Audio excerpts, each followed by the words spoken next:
나이 들수록 눈물이 많아진 이유 알고 계십니까? 젊을 때는 참을 수 있었던 일들이 이상하게 나이가 들수록 더 아프게 다가옵니다.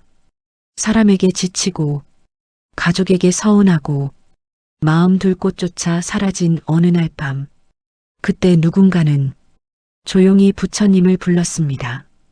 그리고 놀랍게도 무너질 것 같던 마음이 조금씩 살아나기 시작했습니다. 오늘은 울고 싶은 날 왜 부처님을 불러야 하는지 그 이유를 함께 이야기해 보겠습니다. 영상이 마음에 닿으신다면 구독과 좋아요로 함께 해주세요.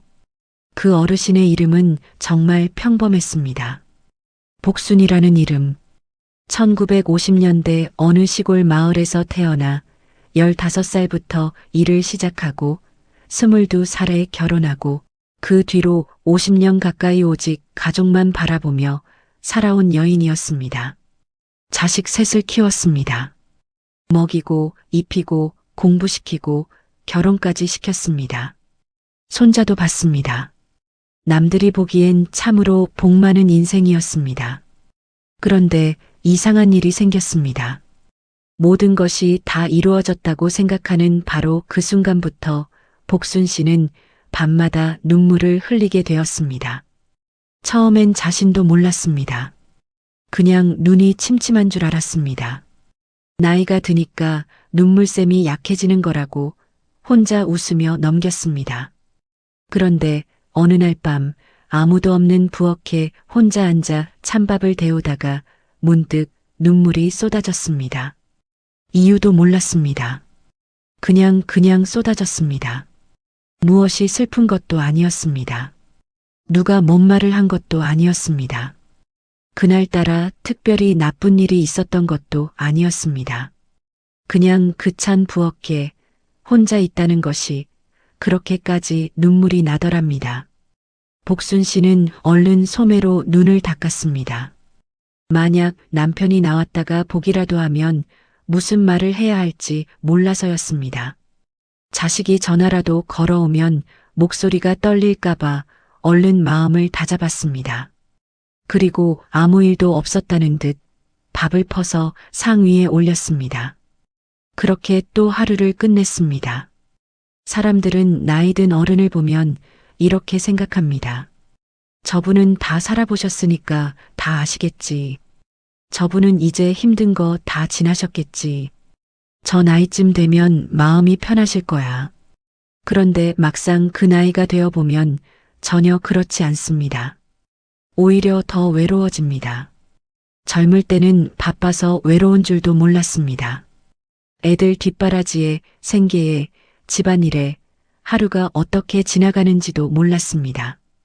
그런데 이제는 조용합니다. 아이들은 다 떠나갔고 남편은 곁에 있어도 말이 없고 친구들은 하나둘 멀어지거나 세상을 떠났습니다. 그 고요함이 어떤 날은 평화롭지만 어떤 날은 무서울 정도로 쓸쓸합니다. 복순 씨는 매일 아침 거울을 봅니다. 그 거울 속 얼굴이 낯설 때가 있습니다. 언제 이렇게 주름이 생겼을까? 언제 이렇게 머리가 하얘졌을까? 몸은 분명 내 몸인데 눈빛은 어딘가 꺼져 있는 것 같아서 스스로가 스스로를 잘 모르겠다는 생각이 드는 날이 있습니다. 겉으로는 웃습니다. 어휴, 나는 괜찮아요. 이 나이에 뭘 바라겠어요. 그냥 건강하면 됐지. 그런데 그 말 뒤에는 늘 한마디가 더 있었습니다. 입 밖으로는 나오지 못하고 가슴 속에서만 맴도는 한마디. 근데 왜 이렇게 허전하지? 그러던 어느 날이었습니다. 복순 씨가 낮에 텔레비전을 틀었는데 마침 스님 한 분이 나와서 이야기를 하고 있었습니다. 유명한 분도 아니었고 화면도 작고 소박한 불교 채널이었습니다. 그냥 채널을 돌리다 잠깐 멈췄을 뿐이었는데 그 스님의 말이 복순 씨의 가슴에 와서 박혔습니다. 울고 싶을 땐 참지 마세요. 억지로 괜찮은 척하지 마세요. 그냥 부처님을 부르세요. 소리 없이 불러도 됩니다. 마음속으로만 불러도 됩니다. 부처님은 당신이 울고 싶다는 걸 이미 알고 계십니다. 복순 씨는 리모컨을 내려놨습니다. 왜인지 모르게 눈이 뜨거워졌습니다. 살면서 누군가 그런 말을 해준 사람이 없었습니다. 참아라, 버텨라, 내가 어른이잖아. 내가 엄마잖아. 내가 아내잖아.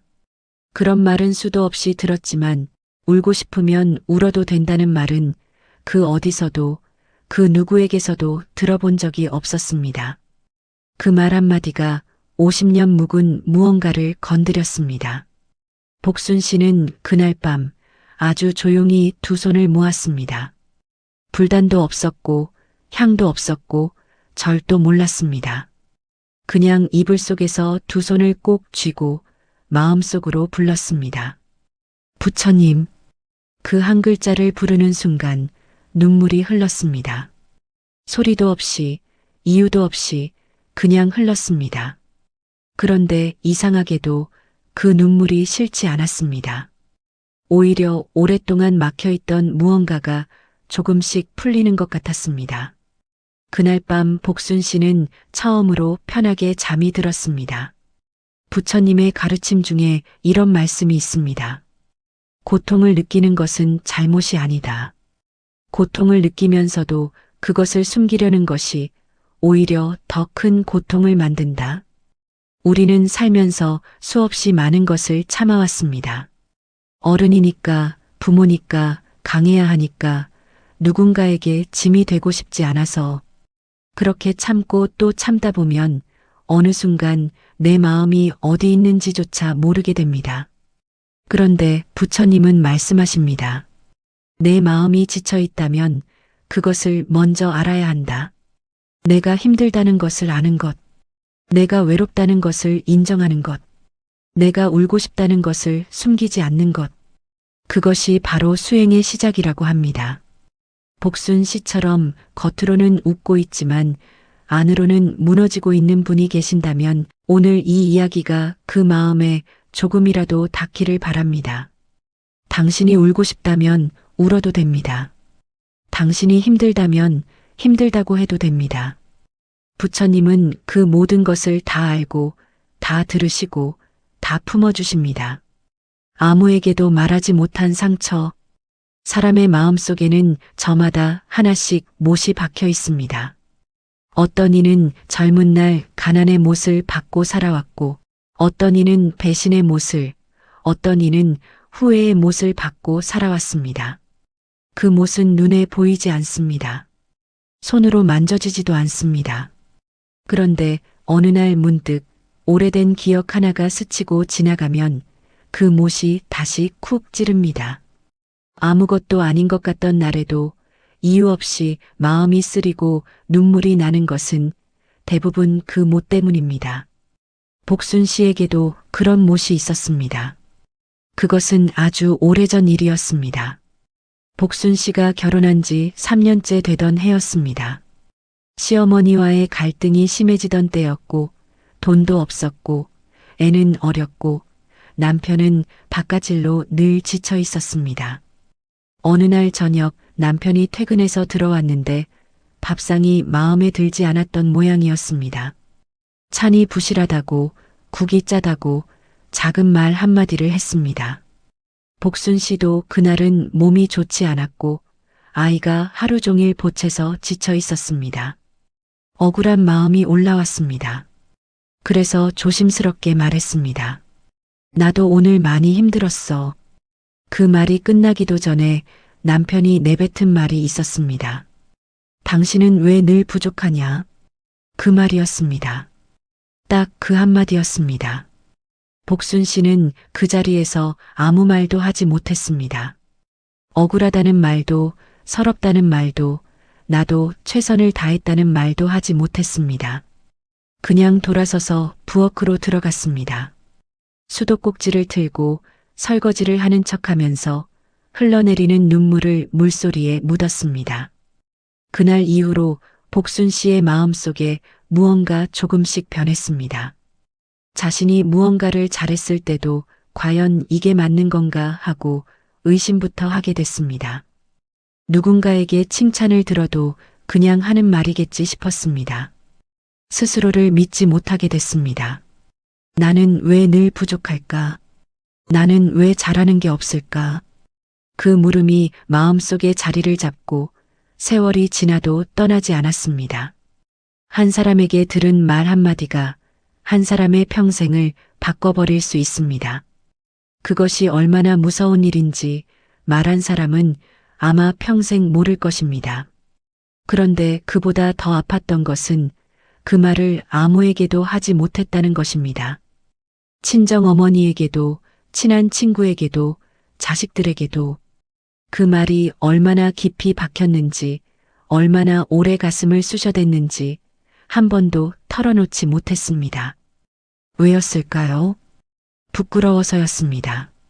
남편 욕을 하는 것 같아서, 가정이 흔들리는 것 같아서, 내가 약한 사람처럼 보일까봐, 혹시라도 누가 그게 뭐가 상처야, 다 그렇게 살아하고 가볍게 여길까봐, 그 말 한마디가 두려워서 복순 씨는 50년 가까이 혼자 그 못을 가슴에 안고 살았습니다. 말하지 못한 상처는 사라지지 않습니다. 그것은 조용히, 아주 천천히 마음의 깊은 곳에 가라앉습니다. 그리고 잊혔다 싶으면 전혀 예상치 못한 순간에 다시 떠오릅니다. 손자가 칭찬받는 것을 보다가, 드라마 속 따뜻한 부부 장면을 보다가, 혹은 아무것도 아닌 고요한 저녁, 그 못은 다시 고개를 듭니다. 당신은 왜 늘 부족하냐? 그 목소리가 들릴 때마다 복순 씨는 가슴이 싸해지는 것을 느꼈습니다. 부처님의 이야기 중에 이런 비유가 있습니다. 어떤 사람이 화살에 맞았습니다. 그 화살이 너무 아파서 의원을 불렀습니다. 그런데 그 사람이 이렇게 말했습니다. 이 화살을 쏜 사람이 누구인지 알기 전까지는 뽑지 마시오. 화살의 재료가 무엇인지 알기 전까지는 뽑지 마시오. 의원이 말했습니다. 그러다간 죽습니다. 부처님은 이 이야기를 통해 이렇게 말씀하십니다. 지금 내가 아프다면 가장 먼저 해야 할 일은 화살을 뽑는 것이다. 누가 쐈는지, 왜 쐈는지는 그 다음이다. 복순 씨의 가슴에 박힌 그 말 한마디도 그렇게 오랫동안 뽑지 못한 화살이었습니다. 누가 잘못했는지, 왜 그런 말을 했는지 그것을 따지기 전에 먼저 그 화살을 뽑아야 합니다. 그 화살을 뽑지 않는 한 아무리 시간이 지나도 상처는 아물지 않습니다. 그런데 어떻게 뽑을 수 있을까요? 혼자서는 잘 되지 않습니다. 오래된 상처일수록 혼자 힘으로 꺼내기가 더 어렵습니다. 너무 깊이 박혀 있어서 어디서부터 시작해야 할지도 모릅니다. 그래서 부처님이 필요합니다. 복순 씨는 어느 날 절에 처음으로 혼자 가봤습니다. 누가 데려간 것도 아니었습니다. 누가 권유한 것도 아니었습니다. 그냥 혼자 버스를 타고 동네 작은 절까지 걸어 올라갔습니다. 법당 문을 열고 들어가니 향 냄새가 은은하게 퍼져 있었습니다. 부처님 앞에 엎드려 절을 하는데 갑자기 눈물이 쏟아졌습니다. 이번엔 참지 않았습니다. 그냥 울었습니다. 소리 없이 온몸으로 울었습니다. 50년 동안 참아왔던 것들이 거짓말처럼 쏟아져 내렸습니다. 나는 왜 늘 부족하냐던 그 말이 처음으로 소리 없이 해체되는 것 같았습니다. 부처님은 아무 말씀도 안 하셨습니다. 그냥 그 자리에 계셨습니다. 그런데 그것으로 충분했습니다. 그 존재가 거기 있다는 것만으로 복순 씨는 처음으로 혼자가 아니라는 느낌을 받았습니다. 세상 그 어디에도 말할 수 없었던 것들을 말하지 않아도 다 알고 있는 존재. 가볍게 여기지도 판단하지도 잊어버리지도 않는 존재. 그 앞에서는 부족해도 괜찮았습니다. 그 앞에서는 울어도 괜찮았습니다. 그 앞에서는 그냥 있는 그대로의 내가 괜찮았습니다. 여러분, 혹시 지금 마음속에 오래된 못 하나가 박혀 있으십니까? 누군가에게 들은 상처의 말, 두고두고 후회되는 일, 아직도 가슴이 먹먹한 기억 하나가 있으십니까? 그것을 꺼내 보여줄 곳이 없어서 혼자 삭히며 살아오셨다면 오늘 이 이야기가 조금이나마 위로가 되길 바랍니다. 부처님은 말씀하십니다. 아무도 몰라도 된다. 아무도 없어도 된다. 나는 내 곁에 있다. 말하지 못한 상처도 풀지 못한 눈물도 부처님 앞에서는 숨기지 않아도 됩니다. 그분은 당신이 부족하다고 말씀하지 않습니다. 그분은 당신이 지금 이대로 충분하다고 조용히 그러나 분명하게 말씀하고 계십니다. 오늘 밤 조용히 두 손을 모아보세요. 그리고 마음속으로 불러보세요. 부처님, 그 한마디면 됩니다. 이 장도 같이 해줘더 보기 오후 811클로드 응답. 제이막 부처님을 부르기 시작하다 제이막 부처님을 부르기 시작하다. 산사에서 들려온 목탁 소리. 그날 새벽 복순 씨는 잠에서 깼습니다. 시계를 보니 새벽 4시였습니다. 밖은 아직 어두웠습니다. 남편은 옆에서 고르게 숨을 쉬며 자고 있었습니다. 복순 씨는 조용히 일어나 창가에 앉았습니다. 창문 너머로 보이는 하늘은 검고 고요했습니다. 잠이 오지 않았습니다. 요즘 들어 부쩍 그런 날이 많았습니다. 새벽에 눈이 떠지고 다시 잠들지 못하고 그렇다고 딱히 무엇을 해야 할지도 몰라서 그냥 어둠 속에 혼자 앉아 있는 날들. 몸은 분명 피곤한데 마음이 너무 깨어 있어서 눈을 감아도 잠이 오지 않는 날들. 복순 씨는 가만히 앉아 생각했습니다. 저번에 절에 다녀온 뒤로 조금씩 마음에 변화가 생겼습니다. 아주 작은 변화였습니다. 눈물이 나면 참지 않게 됐습니다. 부처님을 부르는 게 부끄럽지 않아졌습니다. 그런데 아직 무언가 가득 찬 것처럼 마음이 무거웠습니다. 뭔가가 더 필요한 것 같은데 그게 무엇인지를 몰랐습니다. 그때 문득 생각이 났습니다. 동네 뒷산 중턱에 작은 절이 하나 있었습니다. 오래된 절이었습니다. 젊은 시절에 지나다니다 본 적은 있었지만 한 번도 올라가 본 적은 없었습니다. 그냥 산속에 있는 절이려니 하고 수십 년을 스쳐 지나왔습니다. 그날 새벽 복순 씨는 조용히 옷을 걸쳤습니다. 남편을 깨우지 않았습니다. 슬리퍼를 신고 문을 나섰습니다. 골목을 지나 산 입구에 서니 새벽 공기가 차고 맑았습니다. 안개가 발목까지 내려앉아 있었습니다. 나무들은 바람도 없이 고요하게 서 있었습니다. 복순 씨는 천천히 걸어 올라갔습니다. 산길은 생각보다 호젓했습니다. 새벽이라 아무도 없었습니다. 오직 복순 씨의 발걸음 소리와 이름 모를 새 한 마리의 울음소리만 있었습니다. 안개 속을 걷는 것이 마치 세상과 잠시 분리된 것 같은 느낌이었습니다.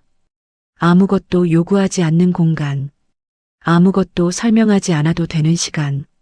한참을 올라가니 저 멀리서 소리가 들려왔습니다. 처음엔 뭔 소리인지 몰랐습니다. 바람 소리인가, 물 흐르는 소리인가. 가만히 귀를 기울이니 그것은 풍경 소리였습니다. 처마 끝에 달린 작은 풍경이 이슬 맺힌 새벽 공기에 흔들리며 내는 소리. 맑고 가냘프고 투명한 소리. 복순 씨는 발걸음을 멈추고 그 소리를 들었습니다. 그러다 또 다른 소리가 들려왔습니다. 목탁이었습니다. 낮지도 높지도 않은 소리가 산속을 타고 고르게 퍼져나왔습니다. 딱, 딱, 딱. 일정한 간격으로 흔들림 없이. 그 소리를 듣는 순간 복순 씨의 가슴 어딘가가 탁 열리는 것 같았습니다. 어떤 감정인지 이름을 붙일 수가 없었습니다. 슬프지도 않고 기쁘지도 않고 그냥 오래 잃어버렸던 무언가를 다시 만난 것 같은 느낌이었습니다. 눈물이 차올랐습니다. 아직 법당에 들어가지도 않았는데 산길 위에서 안개 속에서 복순 씨는 혼자 눈물을 흘렸습니다. 절에 도착하니 스님 한 분이 마당을 쓸고 있었습니다. 노스님이었습니다. 나이가 얼마나 됐는지 가늠이 되지 않는 눈빛이 맑고 조용한 분이었습니다. 복순 씨가 어색하게 합장을 하자 스님은 빗자루를 멈추고 가만히 고개를 끄덕이셨습니다. 새벽에 오셨군요. 복순 씨는 왜 왔는지 설명할 말이 없었습니다. 그냥 왔습니다. 이유가 없었습니다. 스님은 더 묻지 않으셨습니다. 그냥 마당 한켠의 평상을 손으로 가리키셨습니다. 잠깐 앉아 계세요. 차 한 잔 드릴게요. 차를 받아들고 앉아 있는데 스님이 옆에 조용히 앉으셨습니다. 한동안 말이 없었습니다. 목탁 소리도 이미 멈춰 있었습니다. 산속은 고요했습니다. 그 침묵 속에서 복순 씨가 먼저 입을 열었습니다. 스님, 저는 왜 이렇게 자꾸 눈물이 날까요? 아무 이유도 없는데. 스님은 잠시 차를 한 모금 드셨습니다. 그리고 천천히 말씀하셨습니다. 마음이 아픈 건 약해서가 아닙니다. 너무 오래 참았기 때문입니다. 그 말이 끝나는 순간이었습니다. 복순 씨의 눈에서 눈물이 터졌습니다. 이번엔 소리도 났습니다. 참으려고 했는데 참아지지 않았습니다. 평생 눈물을 소리 없이 흘리는데 익숙했던 복순 씨가 그날 새벽 산사 마당에서 처음으로 소리내어 울었습니다. 스님은 아무것도 하지 않으셨습니다. 그냥 옆에 앉아 계셨습니다. 그것으로 충분했습니다. 목탁 소리에는 특별한 의미가 있습니다. 목탁은 나무를 깎아 만든 것입니다. 그 나무 안을 비워냅니다. 비어있기 때문에 소리가 납니다. 꽉 차 있으면 소리가 나지 않습니다. 비워야만 울립니다. 스님은 나중에 이런 말씀을 해주셨습니다. 목탁이 울리는 건 안이 비어있기 때문입니다. 사람의 마음도 마찬가지입니다. 너무 가득 채우고 살면 울릴 수가 없습니다. 울리지 못하면 결국 깨져버립니다. 복순 씨는 그 말을 들으며 생각했습니다. 나는 평생 무언가를 채우려고만 살았구나. 가족을 채우고 살림을 채우고 걱정을 채우고 참음을 채우고 그러면서 정작 내 마음속은 얼마나 팽팽하게 부풀어 있었는지 한 번도 들여다보지 못했구나. 이제는 조금 비워도 될 것 같았습니다. 그 새벽 복순 씨는 법당 앞에 무릎을 꿇고 오래 앉아 있었습니다. 아무것도 빌지 않았습니다. 아무것도 구하지 않았습니다. 그냥 앉아서 목탁 소리가 다시 울려 퍼지는 것을 들었습니다. 딱, 딱, 딱. 그 소리가 들릴 때마다 오래된 것들이 조금씩 떨어져 나가는 것 같았습니다. 여러분, 혹시 마음이 너무 꽉 찬 것처럼 느껴진 적이 있으십니까? 다 내려놓고 싶은데 어떻게 내려놓는지를 모르겠고, 쉬고 싶은데 어떻게 쉬는지를 모르겠고, 그냥 어딘가로 조용히 떠나버리고 싶다는 생각이 드는 날이 있으십니까? 그런 날에는 새벽 산사의 목탁 소리를 떠올려 보세요. 울리는 것은 비어있기 때문입니다. 당신이 지금 마음속 무언가를 비워내고 싶다면 그것은 나약한 것이 아닙니다. 오히려 그것은 더 맑은 소리를 내기 위한 준비입니다. 부처님은 말씀하십니다. 내려놓는 것은 포기가 아니다. 더 가볍게 걷기 위한 용기다. 오늘 하루 단 한 가지만 내려놓아 보세요. 오래된 걱정 하나, 묵은 원망 하나, 억지로 붙잡고 있던 감정 하나. 그것을 조용히 부처님께 드리세요. 그것으로 충분합니다. 처음으로 자신을 안아보다. 산에서 내려오는 길은 올라갈 때와 달랐습니다. 발걸음이 조금 가벼워졌습니다. 마음이 텅 빈 것 같기도 하고 아니면 무거운 것이 조금 빠져나간 것 같기도 했습니다. 뭐라 딱 잘라 말할 수는 없었지만 뭔가 달라진 것은 분명했습니다. 내려오는 길에 스님이 마지막으로 한마디를 해주셨습니다. 특별한 것 하려고 하지 마세요. 염주 안 사도 됩니다. 경전 안 외워도 됩니다. 그냥 힘들 때마다 부처님 이름만 부르세요. 그것만으로 됩니다. 복순 씨는 고개를 끄덕였습니다. 그런데 솔직히 그 말이 반은 믿기고 반은 믿기지 않았습니다. 그냥 이름만 부른다고 정말 뭔가 달라질까? 너무 단순한 것 아닌가? 뭔가 더 해야 하는 것 아닌가? 그래도 해보기로 했습니다. 달리 방법도 없었습니다. 그날 밤부터였습니다.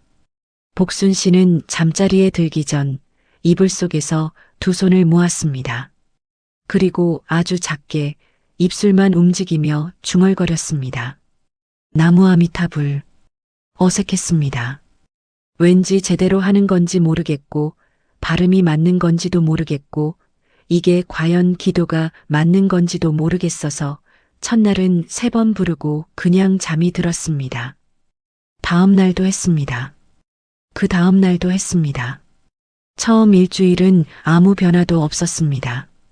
마음이 갑자기 편해지지도 않았고 눈물이 뚝 그치지도 않았고 어디서 신비로운 빛이 비치는 것도 아니었습니다. 그냥 예전과 똑같은 밤이었습니다. 똑같이 허전하고 똑같이 쓸쓸했습니다. 복순 씨는 조금 실망했습니다. 역시 나 같은 사람한테는 안 되는 건가?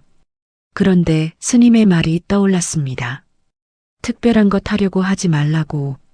그냥 부르기만 하면 된다고. 복순 씨는 다시 마음을 고쳐먹었습니다. 뭔가 달라지기를 기대하지 말고 그냥 불러보자.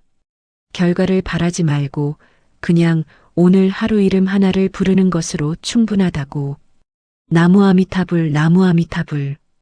2주가 지났을 때였습니다.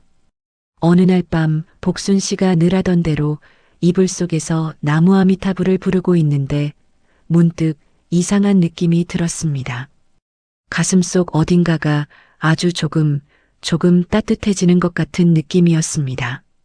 난로를 켠 것도 아니고 누가 안아준 것도 아닌데 뭔가 온기 같은 것이 느껴졌습니다.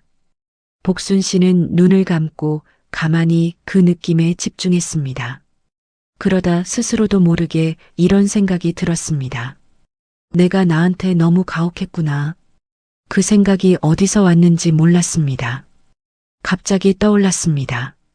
늘 부족하다고 했던 남편의 말을 자기 스스로도 믿어버렸다는 것. 남이 잘못 박아놓은 못을 자기 손으로 더 깊이 박아왔다는 것. 자식들에겐 한없이 너그러우면서 정작 자신에겐 단 한 번도 괜찮다고 해주지 않았다는 것. 눈물이 났습니다. 그런데 이번 눈물은 달랐습니다. 슬퍼서 나오는 눈물이 아니었습니다. 뭔가 오래 굶었다가 처음으로 밥 한 숟갈을 먹었을 때의 그 느낌 같았습니다. 뜨겁고 뭉클하고 왜인지 고마운 느낌. 복순 씨는 이불 속에서 자기 자신을 안았습니다. 양팔로 자기 몸을 감싸 안았습니다. 평생 처음 하는 일이었습니다. 누군가를 아는 적은 있었습니다. 아이들을 안고 손자를 안고 그런 적은 많았습니다. 그런데 자기 자신을 아는 건 살면서 단 한 번도 없었습니다. 그 순간 마음속으로 말했습니다. 수고했어. 많이 힘들었지. 잘 버텼어. 목이 메었습니다. 나무 아미타불이라는 말에는 깊은 뜻이 있습니다. 나무는 귀의한다, 의지한다는 뜻입니다. 아미타불은 무한한 빛과 무한한 생명을 가진 부처님이라는 뜻입니다. 그러니까 나무 아미타불은 단순한 소리가 아닙니다. 그것은 이런 고백입니다. 무한한 빛이신 부처님, 저는 이제 당신께 의지하겠습니다. 이 짧은 6글자 안에 모든 것이 들어 있습니다. 내가 혼자 다 하려 했던 것을 내려놓겠다는 것. 나만의 힘으로 버티려 했던 것을 인정하겠다는 것. 이제는 그 무한한 빛에 기대어도 좋겠다는 것. 부처님의 가르침 중에 이런 말씀이 있습니다. 아미타불의 빛은 어느 곳이든 비추고 그 빛 안에 들어온 존재는 결코 버려지지 않는다. 버려지지 않는다는 말. 복순 씨는 그 말을 떠올릴 때마다 마음이 조금씩 풀렸습니다. 세상에서는 늘 뭔가를 해야 인정받고 뭔가를 잘해야 사랑받는 것 같았습니다. 그런데 부처님의 비단에서는 달랐습니다. 아무것도 못해도 늙어서 느려져도 자주 울어도 버려지지 않는다고 합니다. 그 말이 왜 이렇게 오래 마음에 남는지 복순 씨는 알 것 같았습니다. 아마도 살면서 그 말을 너무 듣고 싶었기 때문일 것입니다. 2주, 3주가 지나면서 조금씩 달라지는 것들이 있었습니다. 아주 작은 것들이었습니다. 아침에 눈을 떴을 때 예전처럼 바로 오늘 해야 할 걱정부터 떠올리는 대신 잠깐 눈을 감고 나무아미타불을 3번 부르게 됐습니다. 밥을 먹다가 문득 외로움이 올라올 때 예전엔 그냥 꾹 참았는데 이제는 마음속으로 조용히 부처님을 불렀습니다. 잠이 오지 않는 새벽에는 예전엔 그냥 어두운 천장만 바라봤는데 이제는 나무아미타불을 부르다 어느새 잠이 들었습니다. 마음속 파도가 완전히 사라진 건 아니었습니다. 여전히 허전한 날이 있었고 여전히 눈물이 나는 날이 있었습니다. 그런데 그 파도의 높이가 조금 낮아진 것 같았습니다. 예전엔 파도가 오면 뒤집히는 것 같았는데 이제는 그 위에 가만히 떠 있는 것 같은 느낌. 흔들리긴 해도 완전히 잠기지는 않는 느낌. 그것만으로도 복순 씨에게는 기적이었습니다. 여러분, 지금 이 순간 자신을 한번 안아본 적이 있으십니까? 남은 다 챙기면서 정작 자신은 한 번도 챙기지 못한 채 살아오셨다면 오늘 밤 이불 속에서 딱 한 번만 해보세요. 두 팔로 자기 자신을 감싸 안고 마음속으로 말해보세요. 수고했어. 잘 버텼어. 괜찮아. 그리고 나서 아주 조용히 불러보세요. 나무아미타불. 어색해도 됩니다. 발음이 틀려도 됩니다. 뜻을 몰라도 됩니다. 부처님은 그 소리보다 그 마음을 듣습니다. 당신이 그 이름을 부른다는 것만으로 이미 비단에 들어온 것입니다. 버려지지 않습니다. 그 비단에서는 절대로 버려지지 않습니다. 미워했던 사람을 떠올리다. 기도는 신기한 것입니다. 처음엔 그냥 이름을 부르는 것 같습니다. 아무 생각 없이 습관처럼 기계처럼 부르는 것 같습니다. 그런데 어느 날부터인가 그 고요한 시간 속에서 생각지도 못했던 것들이 떠오르기 시작합니다. 복순 씨에게도 그런 날이 왔습니다. 기도를 시작한 지 한 달쯤 됐을 때였습니다. 늘 하던 대로 이불 속에서 나무아미타불을 부르고 있었는데 갑자기 얼굴 하나가 떠올랐습니다. 시어머니였습니다. 시어머니는 복순 씨의 삶에서 가장 크고 오래된 상처 중 하나였습니다. 결혼 초부터 날이 서 있는 분이었습니다. 며느리라면 무조건 아래로 받고 밥 한 끼, 청소 한 번에도 트집을 잡았습니다. 시집을 이렇게 왔냐, 우리 아들이 불쌍하다, 내 친정은 가르침이 없냐는 말을 달고 사셨습니다. 복순 씨는 그 말 한마디 한마디에 속이 끓었지만 입 밖으로 한 번도 대꾸하지 못했습니다. 그냥 꾹 참고 웃고 더 열심히 했습니다. 시어머니는 10년 전에 돌아가셨습니다. 돌아가시고 나서 복순 씨는 운 적이 없었습니다. 슬프지 않았습니다. 솔직히 말하면 어딘가 홀가분한 구석이 있었습니다. 그리고 그 홀가분함을 느끼는 자신이 못된 사람 같아서 그것도 죄책감이 됐습니다. 그런데 기도 중에 그 얼굴이 떠오른 것입니다. 흰머리에 주름진 얼굴, 항상 날이 서 있던 눈빛. 복순 씨는 반사적으로 마음을 닫았습니다. 생각하기 싫었습니다. 서럽고 억울한 기억들이 파도처럼 밀려왔습니다. 그 많은 세월 동안 참아온 것들, 삼켜온 눈물들, 혼자 가슴 치며 울었던 밤들. 기도를 멈추고 싶었습니다. 그런데 이상하게 나무아미타불이 계속 입에서 나왔습니다. 나무아미타불, 나무아미타불. 그때 스님이 했던 말이 떠올랐습니다. 산사에서 내려오던 날 스님이 마지막으로 덧붙인 말이 있었습니다. 기도를 하다 보면 미워했던 사람이 떠오를 때가 있습니다. 그 마음을 억지로 내쫓으려 하지 마세요. 미움도 하나의 마음이니까요. 다만 이것 하나만 기억하세요. 미움을 붙잡고 있는 사람도 결국 자신입니다. 복순 씨는 그 말을 다시 떠올렸습니다. 미움을 붙잡고 있는 사람도 결국 자신. 처음 들었을 땐 그냥 스님이 하시는 말씀이려니 했습니다.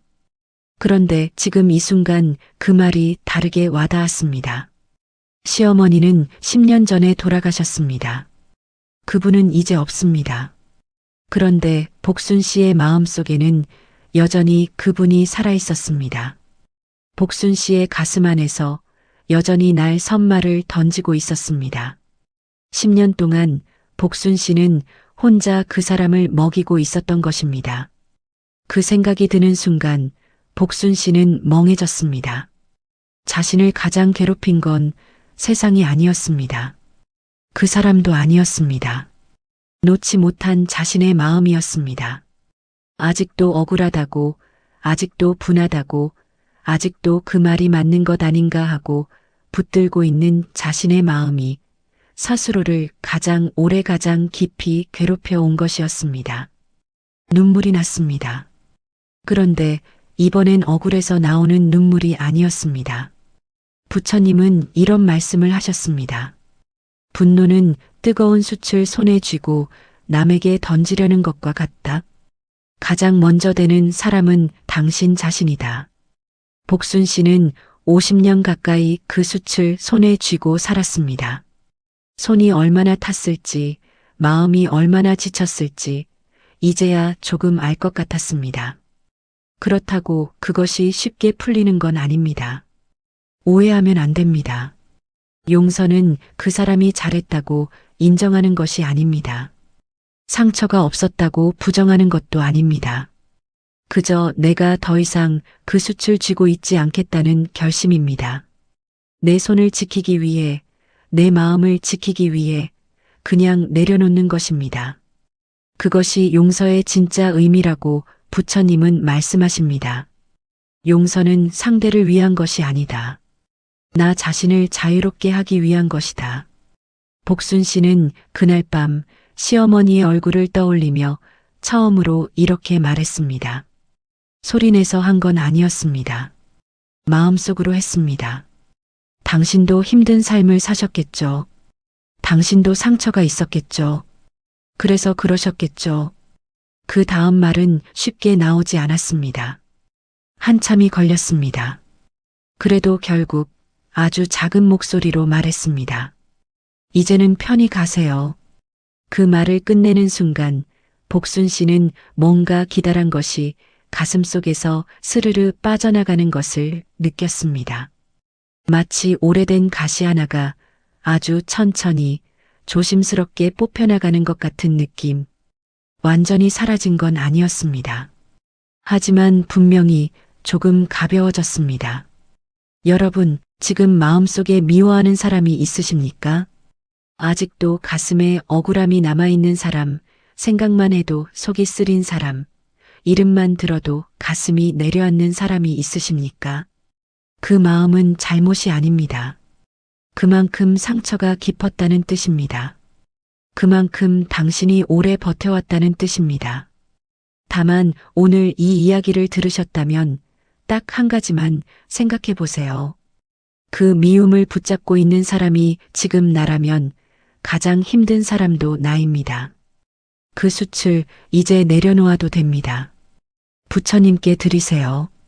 내가 풀 수 없는 것은 부처님께 드리면 됩니다. 억울함도, 분함도, 오래된 원망도 다 드려도 됩니다. 부처님은 그것을 받아주십니다. 그리고 조용히 불러보세요. 나무 아미타불. 그 이름을 부를 때 당신 손에 쥔 숯이 조금씩 식어갑니다. 그 이름을 부를 때 오래된 가시가 조금씩 뽑혀나갑니다. 그 이름을 부를 때 당신은 조금씩 자유로워집니다. 비워내자 보이기 시작한 것들, 변화는 언제나 아주 작은 것에서 시작됩니다. 번개처럼 오지 않습니다. 갑자기 하늘이 열리고 눈부신 빛이 쏟아지는 것이 아닙니다. 그냥 어느 날 아침 늘 보던 것이 조금 다르게 보입니다. 늘 마시던 것이 조금 다르게 느껴집니다. 늘 지나치던 것이 갑자기 마음에 걸립니다. 복순 씨에게도 그런 아침이 왔습니다. 기도를 시작한 지 2달쯤 됐을 때였습니다. 그날도 새벽에 눈이 떠졌습니다. 복순 씨는 습관처럼 일어나 부엌으로 나갔습니다. 주전자에 물을 올리고 찻잎을 꺼내고 늘 하던 대로 아침 차를 준비했습니다. 그런데 그날은 창문 너머로 해가 막 떠오르고 있었습니다. 평범한 아침이었습니다. 어제도 해는 떴고 그제도 떴고 수십 년 동안 매일 해가 떴습니다. 그런데 그날 아침 그 햇살이 왜인지 모르게 달라 보였습니다. 유리창을 통해 비스듬히 들어오는 빛이 부엌 바닥에 길게 드리워져 있었습니다. 먼지 입자들이 그 빛 속에서 천천히 떠다니고 있었습니다. 복순 씨는 멍하니 그것을 바라봤습니다. 참 예쁘다. 그 생각이 드는 순간 스스로 놀랐습니다. 부엌 바닥에 햇살이 드는 것을 보고 예쁘다는 생각을 한 게 언제였을까? 기억이 나지 않았습니다. 아마 수십 년 만에 처음인 것 같았습니다. 늘 그 햇살 아래서 밥을 하고 설거지를 하고 걱정을 하느라 그냥 스쳐 지나쳤던 것들. 차가 다 우러났습니다. 복순 씨는 찻잔을 2손으로 감쌌습니다. 온기가 손바닥으로 전해졌습니다. 그 온기가 참 좋았습니다. 한 모금 마시니 구수한 향이 입안에 퍼졌습니다. 그것도 참 좋았습니다. 눈물이 조금 났습니다. 슬퍼서가 아니었습니다. 이렇게 작은 것이 이렇게 좋을 수 있다는 것이 그냥 그게 좋아서 났습니다. 그날 이후로 복순 씨는 조금씩 달라지기 시작했습니다. 아주 작은 것들이었습니다. 아침에 창문을 열면 들어오는 바람 소리, 이름 모를 새가 처마에 앉아 지저귀는 소리, 늦은 오후 베란다에 드는 노을빛, 이웃집 강아지가 꼬리를 흔드는 모습, 손자가 전화해서 할머니 뭐해요 하고 묻는 목소리. 예전에는 그냥 지나쳤던 것들이었습니다. 아니, 정확히는 눈에 들어오지 않았던 것들이었습니다. 마음이 너무 무거우면 가벼운 것들이 보이지 않습니다. 걱정이 너무 많으면 평온한 것들이 느껴지지 않습니다. 복순 씨의 마음이 조금씩 비워지자 그 빈자리로 오랫동안 보지 못했던 것들이 하나씩 들어오기 시작했습니다. 어느 날은 장을 보러 나갔다가 길가에 핀 코스모스 한 송이를 한참 바라봤습니다. 어느 날은 아파트 계단에서 만난 경비 아저씨에게 처음으로 먼저 인사를 건넸습니다. 어느 날은 오래된 사진첩을 꺼내 아이들이 어릴 때 사진을 보다가 억울함이 아닌 따뜻함으로 그 시절을 떠올렸습니다. 그리고 이런 생각이 들었습니다. 행복은 멀리 있는 게 아니었구나. 부처님의 가르침 중에 이런 말씀이 있습니다. 꽃은 진흙 속에서 핀다. 연꽃은 더러운 물 속에서도 맑게 피어난다. 고통 속에서도 아름다움은 있다. 다만 눈이 열려 있어야 보인다. 복순 씨의 눈이 조금씩 열리고 있었습니다. 사실 행복은 늘 거기 있었습니다. 아침 햇살도 늘 거기 있었고, 차 한 잔의 온기도 늘 거기 있었고, 이름 모를 새의 노래도 늘 거기 있었습니다. 달라진 것은 세상이 아니었습니다. 달라진 것은 복순 씨의 마음이었습니다. 마음속 무거운 것들이 조금 비워지자 오랫동안 가려져 있던 것들이 보이기 시작한 것입니다. 이것이 바로 부처님이 말씀하신 깨어남입니다. 어딘가 특별한 곳에 가야 깨어나는 것이 아닙니다. 무언가 대단한 것을 해야 깨어나는 것이 아닙니다. 지금 이 자리에서 지금 이 순간에 눈을 뜨는 것, 이미 주어진 것들을 처음 받은 것처럼 바라보는 것, 그것이 깨어남입니다. 보려 하지 않아도 볼 수 있을 때, 그때 비로소 눈이 열린 것이다. 복순 씨는 어느 날 오후 베란다에 의자를 하나 꺼내 놓았습니다. 거기 앉아서 아무것도 하지 않았습니다. 책도 읽지 않았습니다. 텔레비전도 켜지 않았습니다. 그냥 앉아서 바람을 맞았습니다. 나뭇잎이 흔들리는 것을 봤습니다. 구름이 지나가는 것을 봤습니다. 한참을 그렇게 앉아 있다가 혼자 작게 중얼거렸습니다. 나 지금 참 좋다. 그 말이 입 밖으로 나오는 순간 복순 씨는 눈이 뜨거워졌습니다. 나 지금 참 좋다는 말을 스스로 한 것이 얼마만인지, 아니 살면서 그 말을 해본 적이 있었는지조차 기억이 나지 않았습니다. 그날 저녁 나무 아미타불을 부르면서 복순 씨는 처음으로 감사 인사를 드렸습니다. 빌지 않았습니다. 구하지 않았습니다. 그냥 이렇게 말했습니다. 부처님, 오늘 하루가 좋았습니다. 감사합니다. 여러분, 오늘 하루 가장 작고 평범한 것 하나를 떠올려 보세요. 아침에 마신 따뜻한 물 한 잔, 창문으로 들어온 햇살, 지나가는 바람의 감촉, 멀리서 들려온 새소리, 손자의 목소리, 오래된 이웃의 인사, 그것이 이미 선물입니다. 행복은 특별한 날에 오는 것이 아닙니다. 평범한 날 안에 이미 들어 있습니다. 다만 마음이 비워져야 보입니다. 마음이 가벼워져야 느껴집니다. 오늘 밤 나무 아미타불을 부르고 나서 딱 한마디만 더 해보세요. 오늘 하루 감사합니다. 그 한마디가 내일 아침 당신의 눈을 조금 더 환하게 열어줄 것입니다. 울음 끝에서 만난 평안. 비 오는 밤은 유독 마음을 건드립니다. 이유는 잘 모릅니다. 과학적으로 설명하자면 빗소리의 파장이 어떻고 기압이 어떻고 할 수 있겠지만 사람의 마음은 그런 것으로 다 설명되지 않습니다. 그냥 비가 오면 괜히 예전 생각이 나고 괜히 먹먹해지고 아무 이유 없이 눈물이 날 것 같아지는 날이 있습니다. 복순 씨에게도 그런 밤이 찾아왔습니다. 가을이 깊어가던 어느 밤이었습니다. 낮부터 흐리더니 저녁 무렵부터 비가 내리기 시작했습니다. 잔잔한 비였습니다.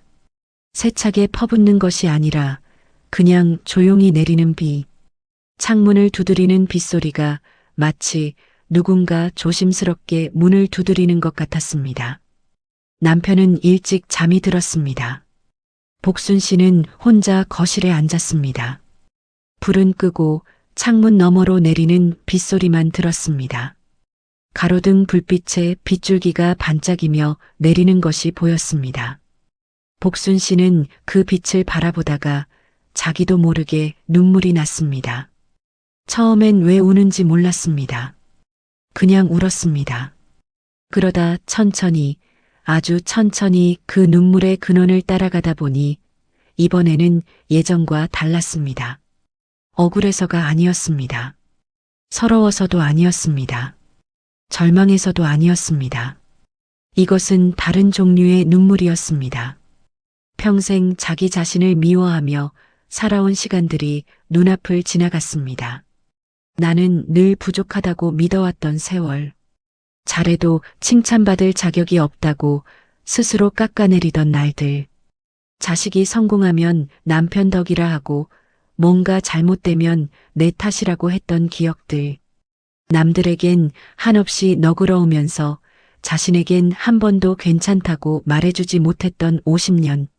그 세월이 파노라마처럼 지나가면서 복순 씨는 처음으로 그 사람이 불쌍하게 느껴졌습니다. 나를요? 자기 자신이 불쌍하게 느껴진 것이었습니다. 열심히 살았습니다. 누구보다 열심히. 손이 닳도록 일하고 잠을 줄여가며 살림하고 한 번도 자기 욕심 챙긴 적 없이 살았습니다. 그런데 그 오랜 세월 동안 스스로에게 해준 것이 너무 없었습니다. 칭찬도 위로도 따뜻한 말 한마디도. 그게 너무 안타까웠습니다. 복순 씨는 자리에서 일어나 작은 방으로 들어갔습니다. 예전 절에서 받아온 작은 부처님 사진이 벽에 걸려 있었습니다. 복순 씨는 그 앞에 무릎을 꿇었습니다. 촛불도 없었고 향도 없었습니다. 그냥 무릎 꿇고 빗소리를 들으며 부처님을 바라봤습니다. 한참 그렇게 있다가 속삭였습니다. 아주 작은 목소리였습니다. 남편이 들을까봐, 세상이 들을까봐 더없이 작게. 부처님, 저 많이 힘들었습니다. 그 말을 끝내는 순간 오래된 무언가가 무너지는 것 같았습니다. 잘못해서 죄송합니다. 부족해서 죄송합니다. 자꾸 눈물이 나서 죄송합니다. 말을 잇다가 복순 씨는 멈췄습니다. 왜 죄송하다고 하는 걸까? 눈물이 나는 것이 왜 죄송한 일인가? 힘들었던 것이 왜 죄송한 일인가? 부족한 것이 왜 죄송한 일인가? 평생 존재 자체를 미안해하며 살아왔다는 것이 그 순간 너무 선명하게 보였습니다. 복순 씨는 다시 입을 열었습니다. 이번엔 다른 말이었습니다. 부처님, 저 사실 잘 살아왔습니다. 그렇지요? 그 물음에 부처님은 아무 말씀도 하지 않으셨습니다. 그런데 이상하게 대답이 들리는 것 같았습니다. 소리가 아니었습니다. 그냥 마음속에서 조용히 따뜻하게 퍼져오는 무언가. 말로는 설명할 수 없는 그러나 분명히 느껴지는 무언가. 잘 살았다. 수고했다. 이제 괜찮다. 복순 씨는 고개를 숙였습니다. 이마가 바닥에 닿았습니다. 그리고 오래 그렇게 있었습니다. 빗소리가 조용히 그 방을 감쌌습니다. 한참 뒤 복순 씨가 고개를 들며 속삭였습니다. 이제야 조금 살 것 같습니다. 부처님은 이런 말씀을 하셨습니다. 자기 자신을 사랑하지 못하는 사람은 남도 온전히 사랑할 수 없다. 자기 자신에게 자비를 베풀 줄 아는 사람이 진정으로 다른 이에게도 자비를 베풀 수 있다. 자비. 우리는 이 말을 들으면 남에게 베푸는 것이라고 생각합니다. 그런데 자비의 시작은 자기 자신입니다. 나를 용서하는 것, 나를 받아들이는 것, 나에게 괜찮다고 말해주는 것. 복순 씨는 그날 밤 처음으로 자기 자신에게 자비를 베풀었습니다. 수십 년 만에 처음으로. 그 눈물은 절망의 눈물이 아니었습니다. 오랫동안 자신을 미워하며 살아온 삶을 조용히 용서하는 눈물이었습니다. 부족하다고 믿어온 자신을 처음으로 안아주는 눈물이었습니다. 그리고 이제는 조금, 아주 조금 자기 자신을 믿어보려 하는 눈물이었습니다. 울음 끝에는 언제나 무언가가 있습니다.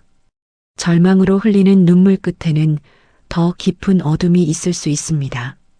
하지만 용서로 흘리는 눈물 끝에는 지금껏 느껴보지 못한 고요함이 있습니다. 파도가 치고 난 뒤의 바다처럼 모든 것을 다 쏟아낸 뒤의 고요함. 그것이 평안입니다. 부처님이 우리에게 주시려는 것이 바로 그것입니다. 아무 일도 없는 삶이 아닙니다. 고통이 사라지는 삶이 아닙니다. 고통 속에서도 흔들리지 않는 그 고요함. 파도가 쳐도 가라앉지 않는 그 평안. 어떤 폭풍 속에서도 호수의 바닥은 고요하다. 내 마음 깊은 곳에도 그런 고요함이 있다. 비는 밤새 내렸습니다. 복순 씨는 이불 속에 들어가 눈을 감았습니다.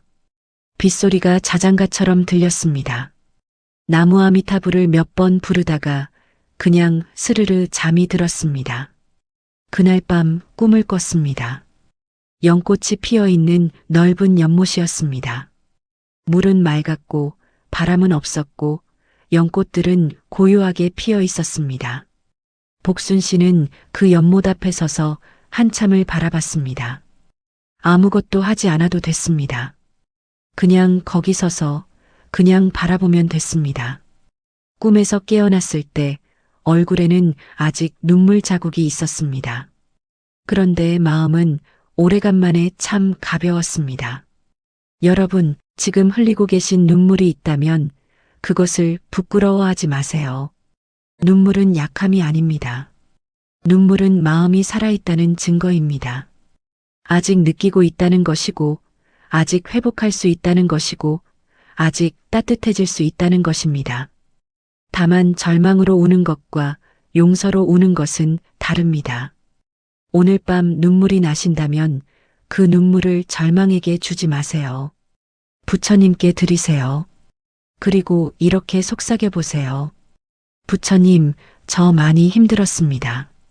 그래도 잘 살아왔지요? 그 물음을 드리는 순간 마음 깊은 곳에서 조용히 대답이 올 것입니다. 잘 살았다. 수고했다. 이제 괜찮다. 울음 끝에 평안이 있습니다. 부처님이 기다리고 계십니다. 오늘 밤 당신에게 전하는 말. 오늘 이 긴 이야기를 끝까지 들어주셔서 감사합니다. 어쩌면 복순 씨의 이야기가 낯설지 않으셨을지 모릅니다. 어쩌면 그 눈물이, 그 허전함이, 그 오래된 상처가 조금은 당신의 이야기처럼 느껴지셨을지 모릅니다. 그랬다면 이 이야기는 제대로 닿은 것입니다. 지금 이 순간 혼자 울고 계신 분이 계실지 모릅니다. 아무도 모르게 이불 속에서 혹은 아무도 없는 부엌에서 혹은 혼자 켜놓은 텔레비전 앞에서 이유도 설명하기 어렵고 누구에게 말하기도 어렵고 그냥 눈물이 나는 밤을 보내고 계신 분. 괜찮습니다. 당신은 약한 사람이 아닙니다. 그냥 너무 오래 아무 말 없이 버텨온 사람일 뿐입니다. 살면서 누구보다 열심히 살았습니다. 가족을 위해 살았습니다. 자식을 위해 살았습니다. 남편을 위해, 부모를 위해, 이웃을 위해 살았습니다. 그러면서 정작 자기 자신을 위해서는 한 번도 제대로 살아본 적이 없었는지 모릅니다. 힘들다고 말하면 약한 사람이 될까봐 참았습니다. 울면 민폐가 될까봐 참았습니다.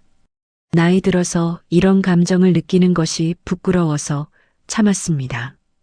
그렇게 참고 또 참다 보니 마음이 지쳐버렸습니다. 그것은 당신의 잘못이 아닙니다. 그것은 당신이 살아온 방식이고 당신이 사랑해온 방식이고 당신이 버텨온 방식입니다. 그 모든 것이 다 당신의 삶이었습니다. 부처님은 그 삶을 다 알고 계십니다. 단 한순간도 빠짐없이 다 보고 계셨습니다. 오늘 밤만큼은 억지로 강해지려 하지 마십시오. 괜찮은 척하지 않아도 됩니다. 웃지 않아도 됩니다. 아무 말하지 않아도 됩니다. 그냥 있는 그대로의 당신으로 오늘 밤만큼은 그냥 있어도 됩니다. 그리고 딱 한 가지만 해보세요. 아주 조용히 두 손을 모으세요. 눈을 감으세요. 그리고 마음속으로 불러보세요. 부처님. 그 한마디면 됩니다. 더 길게 하지 않아도 됩니다. 무엇을 빌지 않아도 됩니다. 잘 모른다고 자격이 없다고 생각하지 않아도 됩니다. 부처님은 그 이름을 부르는 자를 외면하지 않으십니다. 어떤 삶을 살아온 사람이든 얼마나 지쳐있는 사람이든 그 이름을 부르는 순간 이미 비단에 들어온 것입니다. 기억하십시오. 진흙 속에서 연꽃이 핍니다. 더러운 물 속에서 어두운 뿌리 끝에서 세상에서 가장 맑고 아름다운 꽃이 피어납니다. 연꽃은 진흙을 탓하지 않습니다. 그냥 조용히 자기 자리에서 위를 향해 올라옵니다. 그리고 마침내 수면 위로 얼굴을 내밀고 눈부시게 피어납니다. 당신의 삶도 그렇습니다. 지금 얼마나 힘든 진흙 속에 있든, 지금 얼마나 깊은 어둠 속에 있든 당신의 마음에도 연꽃은 피어날 수 있습니다. 아직 늦지 않았습니다. 70이어도 75이어도 80이어도 사람의 마음이 따뜻해지는데 늦은 때란 없습니다. 자기 자신을 용서하는데 늦은 때란 없습니다. 부처님을 부르기 시작하는데 늦은 때란 없습니다. 오늘 이 밤이 당신의 연꽃이 피어나는 시작이 될 수 있습니다. 마지막으로 한 말씀만 더 드리겠습니다. 오늘 이 영상을 끝까지 보신 당신은 이미 용기 있는 사람입니다. 자기 마음을 들여다보려는 사람입니다. 아직 변하고 싶은 사람입니다. 아직 살고 싶은 사람입니다. 그것으로 충분합니다. 부처님은 완벽한 사람을 찾지 않으십니다. 강한 사람을 찾지 않으십니다. 그냥 손을 내미는 사람을 찾으십니다. 이름을 부르는 사람을 찾으십니다. 오늘 밤 손을 내미세요. 나무아미타불. 그 빛이 당신에게 닿을 것입니다. 그 평안이 당신 마음에 스며들 것입니다. 오래 묵은 눈물이 조금씩 씻겨 내려갈 것입니다. 그리고 언젠가 아주 고요한 어느 아침에 당신도 복순 씨처럼 혼자 작게 중얼거리게 될 것입니다. 나 지금 참 좋다. 그날이 오기를 진심으로 바랍니다. 오늘도 이 영상을 함께 해주셔서 감사합니다. 마음에 닿으셨다면 구독과 좋아요로 함께 해주세요. 다음 이야기에서 또 뵙겠습니다. 당신의 마음에도 다시 연꽃은 피어납니다.